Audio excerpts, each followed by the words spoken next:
Hi everyone, welcome back to another video where I do whatever the frick I want. Hi, how are you? Let me know down in the comments. I want to know. I'm doing okay. I'm a little stressed, but I'm doing okay. Thank you for asking.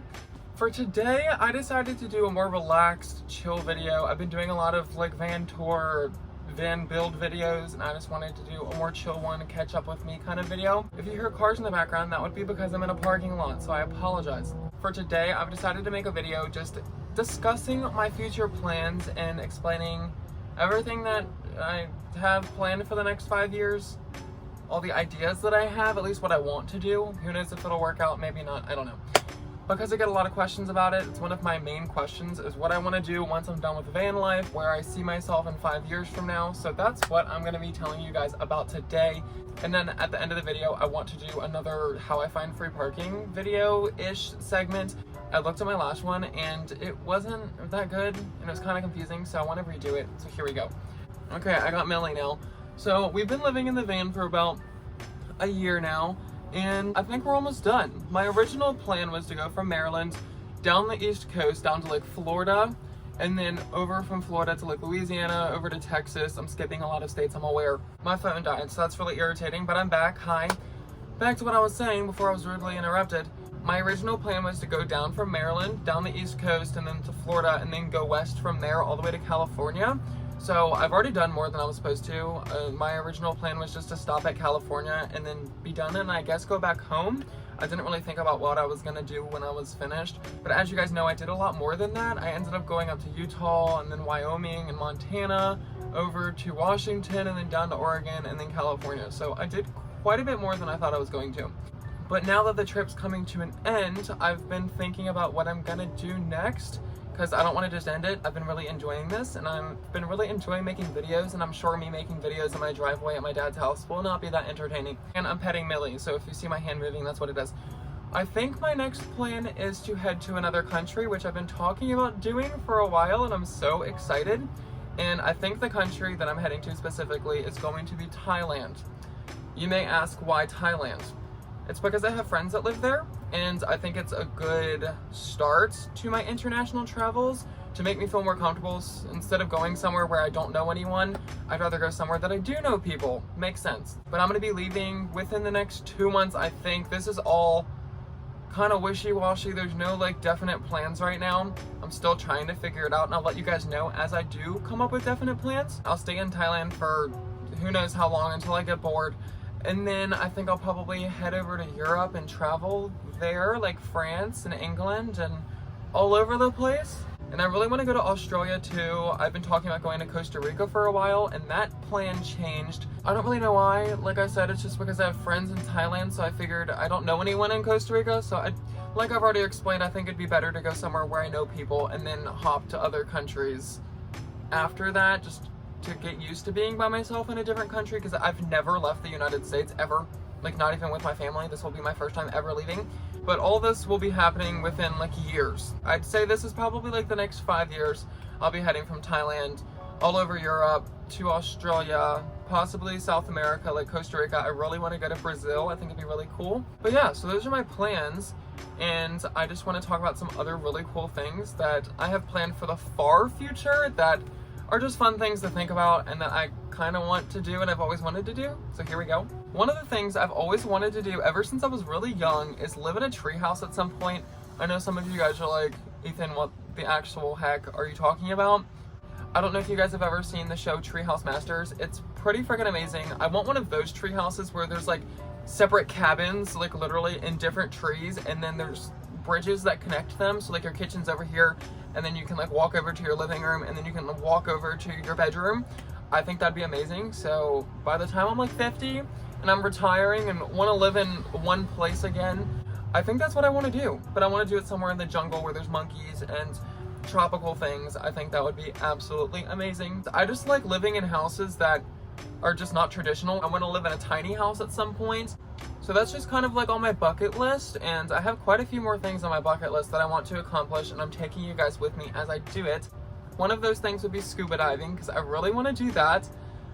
Another thing is skydiving. What else is on my bucket list? It's not a very long list apparently. I really don't know. I want to learn multiple languages, so moving to other countries would be helpful with that. Like, I want to learn French. I already know a little bit, mais je ne sais pas how to speak a lot. That's pretty much all I know, is saying like je ne sais pas, which means I don't know. So yeah, by the time I die, I want to know at least like 5 languages. I already know English and sign language. And just to address this, in case there's people that are watching that have never seen my videos before, or you haven't seen me already address this, the main question, other than what my plans are for the future, is how I afford to do any of this. My job is the internet, doing this, filming videos. It's literally the best job ever. When I was younger, I always said that I wanted to be a director. Obviously that didn't work out, but this is the next best thing. So hopefully money will not be an issue while I'm traveling, and if it ever is, obviously I'm gonna stop. I get questions about that too. I'm not just gonna be like homeless on the streets of Thailand or something. I'll definitely come back home. My parents' house is always open. But as of now, I think I'm able to do it. And then also I'm gonna be selling the van. I'm not taking it with me. So if anyone's interested in buying it, DM me. I really don't know because I will be selling it. I'm sad to see it go though. It's kind of sad because it's my house. I love it so much, but it is what it is. I can't take it with me. I mean, I could, but that would be so expensive and just pointless. And another question I'm sure you guys are thinking is what's gonna happen with Millie? Sadly, I'm gonna have to give her up for adoption. I'm literally just kidding. I'm kidding. I can already feel the mean comments coming. No, she is coming with me. She's my baby.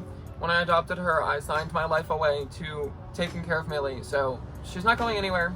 She will be flying with me to wherever I go. Those are my plans for the next like 5-ish years. That's about as far as I'm able to think into the future. So I just want to live in like really weird, cool, funky houses pretty much for the rest of my life. Like I said, I want to retire in a treehouse. I think that'd be amazing with monkeys everywhere, and I can pick my own bananas and go get a coconut if I want to and go swim in the beach.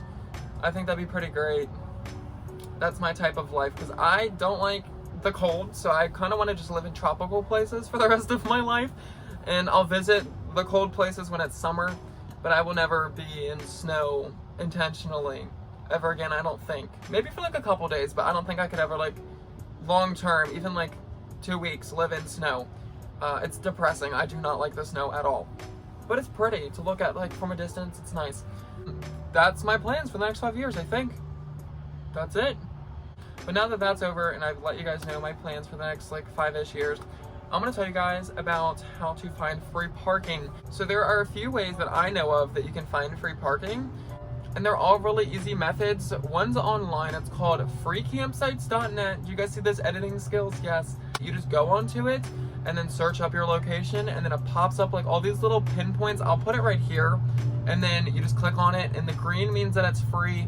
Red means that it's paid for, I think. I don't ever use the paid for ones. I always use free parking. I've never really had an issue in any area. Unless it's like a resort area, then it's kind of hard to find free parking. But other than that, if it's just like a normal town or city or middle of nowhere, you really shouldn't have an issue. The second way that you can find free parking is using iOverlander. It is an app. iOverlander is pretty simple. It's just like freecampsites.net, except it has a little bit more options usually. If you can't find something on freecampsites.net, usually you'll be able to find something on iOverlander. You just search up your area, and then it pops up a bunch of little pins, and then you just click on whatever one you want. Usually I click on the green ones because those ones are free. I forgot to mention this. Both freecampsites.net and iOverlander also tell you if there's going to be cell service there, and it tells you what kind. So like if you have AT&T, what your service will be. If you have Verizon, what your service is going to be. It's usually pretty accurate most of the time. Accurate most of the time. And on both of them, usually there's reviews of people who have stayed at these campsites and stuff like that, so it's nice. And then usually people will take pictures of the campsite and post them on there so you can see what to expect once you get there, like what the terrain is and everything. So the last little tip that I have for you guys is to just search up on Google. This is literally the easiest way. Search up on Google, Walmart's near me or Cracker Barrel's near me, and then call the nearest Cracker Barrel or Walmart, whichever one you pick, and ask if they allow overnight parking. This is good if you're in a city or a town or something like that where you can't find actual camp spots, like in the middle of nowhere. I'd say about 9 out of 10 times Cracker Barrel will say yes, and then I'd say about like 7 out of 10 times Walmart will say yes.